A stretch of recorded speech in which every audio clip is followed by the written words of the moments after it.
হ্যাঁ, আমরা আলোচনা করছিলাম সাপ্লায়ার। এখানে যিনি প্রথমে আছেন তিনিও সাপ্লাই চেনে অন্তর্ভুক্ত, এবং এন্ড ইউজার যদি কোনো প্রোডাক্ট আফটার সেলস সার্ভিস পলিসির মধ্যে ফেরত দেয় সেও সাপ্লাই চেনের অন্তর্ভুক্ত বলে বিবেচিত হবে।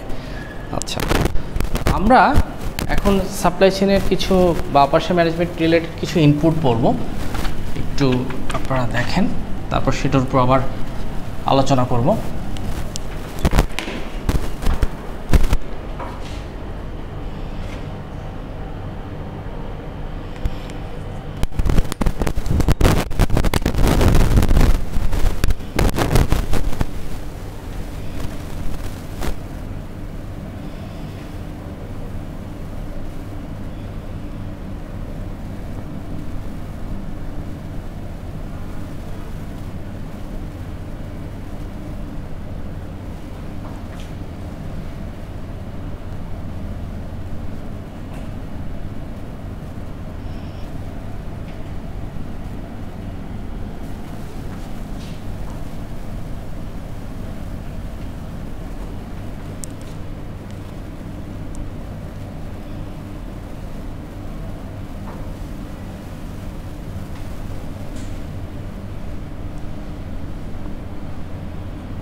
আমরা যখন কোনো একটা জিনিস ম্যানেজমেন্টের কথা বলি তখন আমরা 6টা এম এর কথা বলি: ম্যান, মেশিন, মানি, ম্যাটেরিয়াল, মেথড, মার্কেট।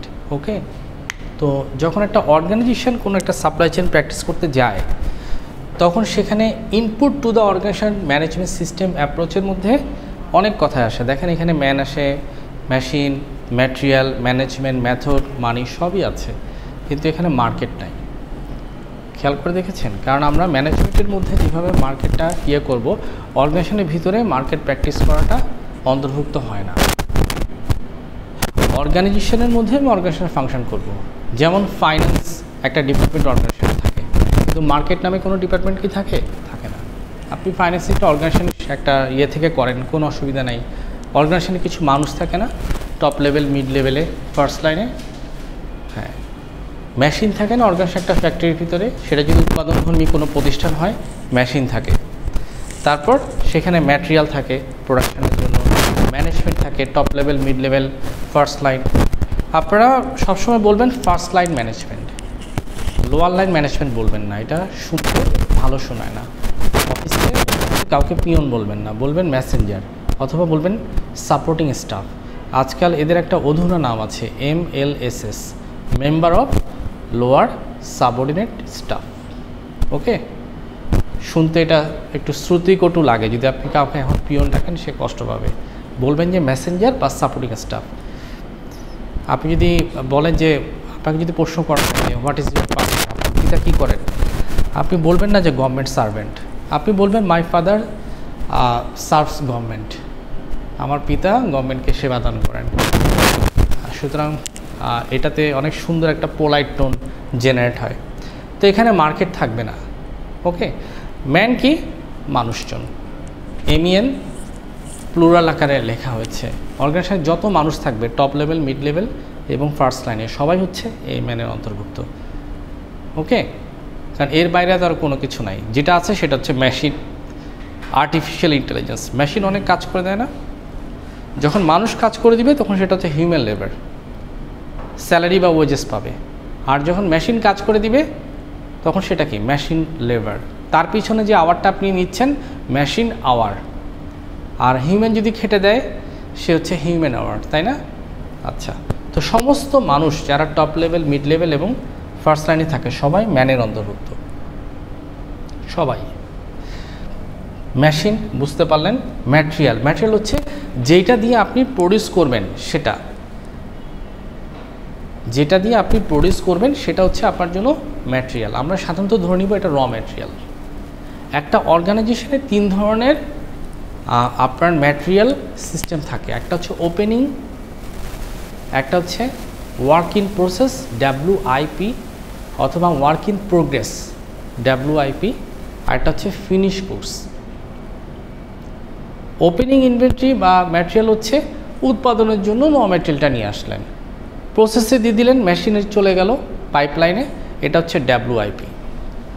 আবার যখন সেটা ফিনিশ কোর্স আকারে কোথাও দাখিল হয়ে গেল, সেটা ব্যবহারের উপযোগী হয়ে গেছে, তখন সেটা হচ্ছে ফিনিশ কোর্স ইনভেন্টরি।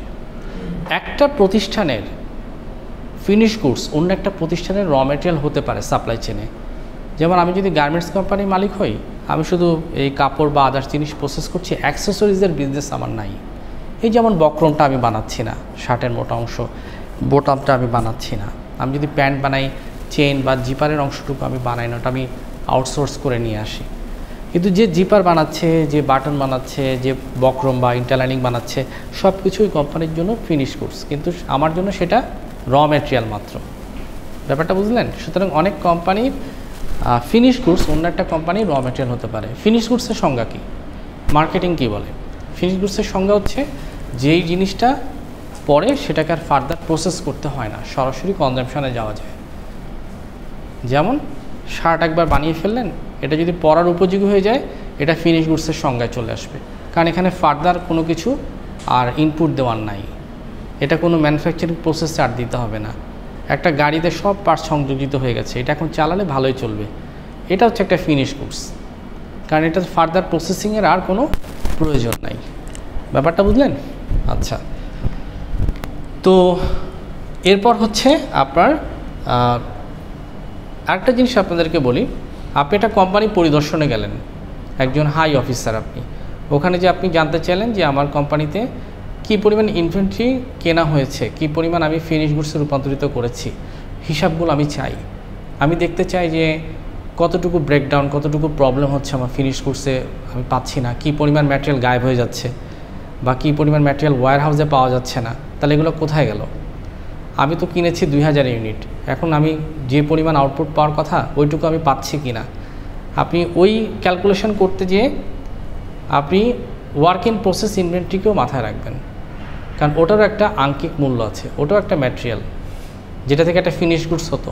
শুধু আপনি ওপেনিং ইনভেন্টরি আর ফিনিশ গুডস ইনভেন্টরি গোডাউনে কতটুকু তৈরি আছে এটুকু হিসাব করবেন না, বরং WIP বা ওয়ার্ক ইন প্রসেসকেও আপনাকে হিসাবে নিয়ে আসতে হবে। দেখা যাবে যে 1700 ইউনিট সেটা পাইপলাইনে আছে, বিশাল ফ্যাক্টরি, তো এটা একটা আঙ্কিক মূল্য আছে না? তো আপনি প্রোডাকশন ম্যানেজারকে বলবেন যে কী পরিমাণ পাইপলাইনে এখন আছে, তাহলে আপনার টোটাল হিসাবটা বেরোবে। Management, to manage is to forecast and plan, to organise, to command, to coordinate and control. Luther গুলিকের ভাষায় আমি গত ক্লাসে বলেছিলাম, post planning, organising, staffing, directing, coordinating, reporting, budgeting, এগুলো হচ্ছে ম্যানেজমেন্ট। ম্যানেজমেন্টের বড় 4টা ফাংশন হচ্ছে POLC, POLC, planning, organising, leading and controlling. এই 4টা হচ্ছে ম্যানেজমেন্টের সবচেয়ে বড় কাজ। Money is a matter of function for a মিডিয়ামে মেজার স্ট্যান্ডার্ড স্টোর, তাই না? যেটা দিয়ে আপনি ফাইন্যান্স করতে পারেন, বেতন দিতে পারেন, ঋণ হিসেবে নিতে পারেন, কোনো জায়গায় ইনভেস্ট করতে পারেন, সেটাই মানি, যেটা একটা আঙ্কিক মূল্য আছে।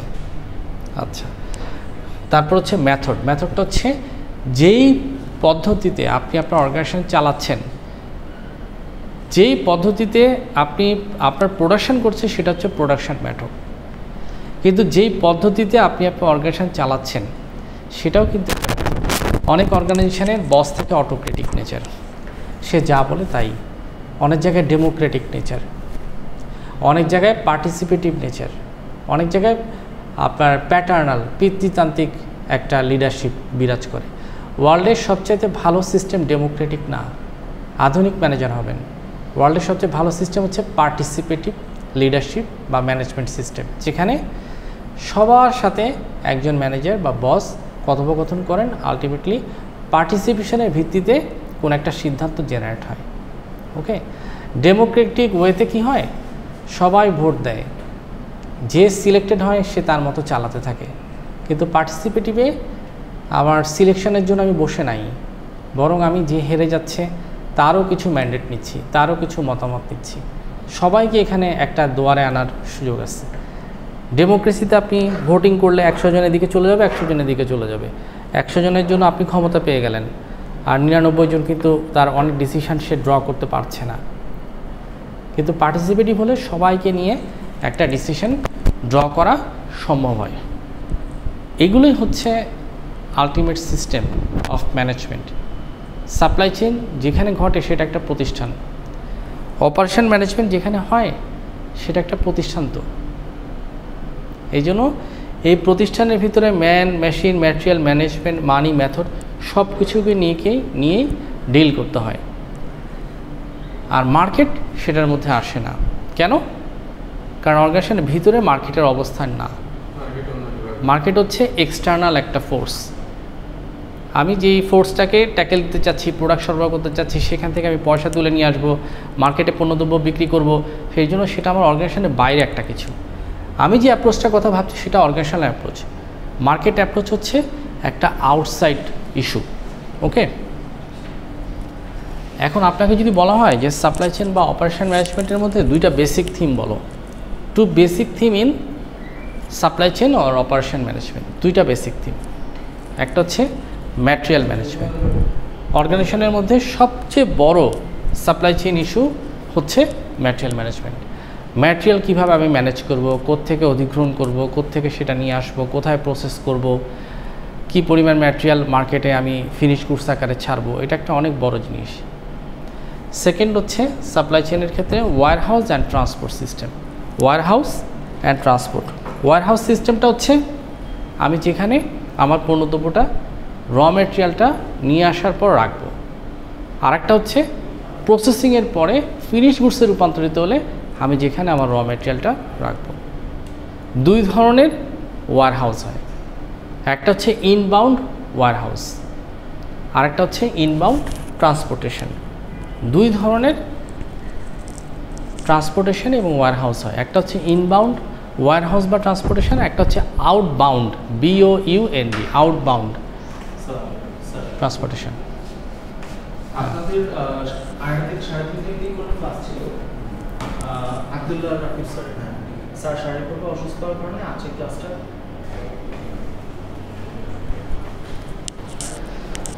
ইনবাউন্ড লজিস্টিক্স হচ্ছে আমি যখন ফর দ্য ফার্স্ট টাইম কোনো একটা র ম্যাটেরিয়াল কিনে নিয়ে আসবো, সেটা আমি কোনো ফ্যাক্টরির প্রসেসিংয়ের আগে একটা জায়গায় রাখতে হবে না, সেটা হচ্ছে ইনবাউন্ড লজিস্টিক্স। আমার অর্গানাইজেশনের ভিতরে আমি একটা জায়গায় রাখলাম, যখন এটা ফ্যাক্টরির মেশিনে দিব ওটা তো প্রসেস বা পাইপলাইনে চলে গেল, কিন্তু এরপর যখন ফিনিশ গুডস আকারে সেটা বের হবে, সেটা কিন্তু আমি ইনবাউন্ড লজিস্টিক্স আর ওইখানে রাখবো না, সেটা আমি দেবো আউটবাউন্ড ওয়্যার হাউসের ক্ষেত্রে, যেখান থেকে সরাসরি সেটা ডিস্ট্রিবিউশন চ্যানেল, হোলসেল, রিটেল বা এন্ড ইউজারদের কাছে চলে যাবে।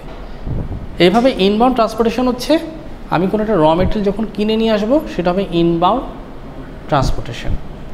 তারপর প্রসেস হলো বিক্রির জন্য যখন আমি ডিস্ট্রিবিউশন চ্যানেলের কাছে দিয়ে দিব, তখন যে ট্রান্সপোর্টটা ইউজ করব তখন সেটা হচ্ছে আউটবাউন্ড ট্রান্সপোর্টেশন।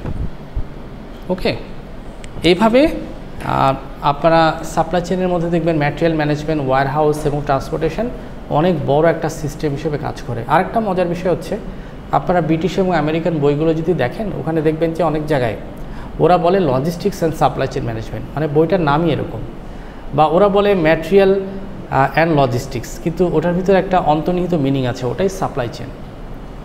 অনেক বইয়ের নাম হয় এরকম material management and supply chain issue.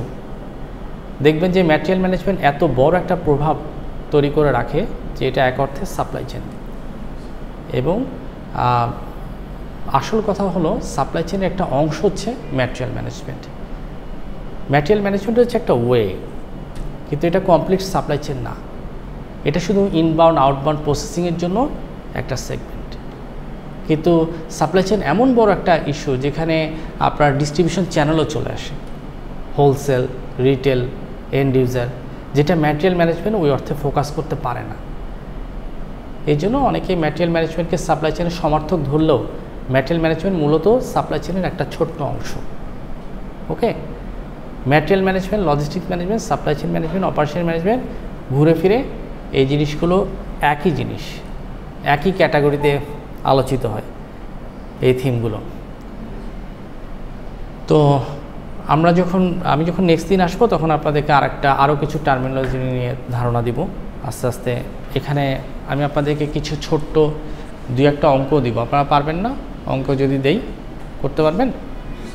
আচ্ছা, অসুবিধা নাই, থিওরিও থাকবে, যে অঙ্ক আনসার করতে পারবে না পরীক্ষায় কোনো অপশন থাকবে, সে থিওরি আনসার করবে, যে থিওরি করতে পারবে না হয়তো সে ম্যাথ করতে পারবে।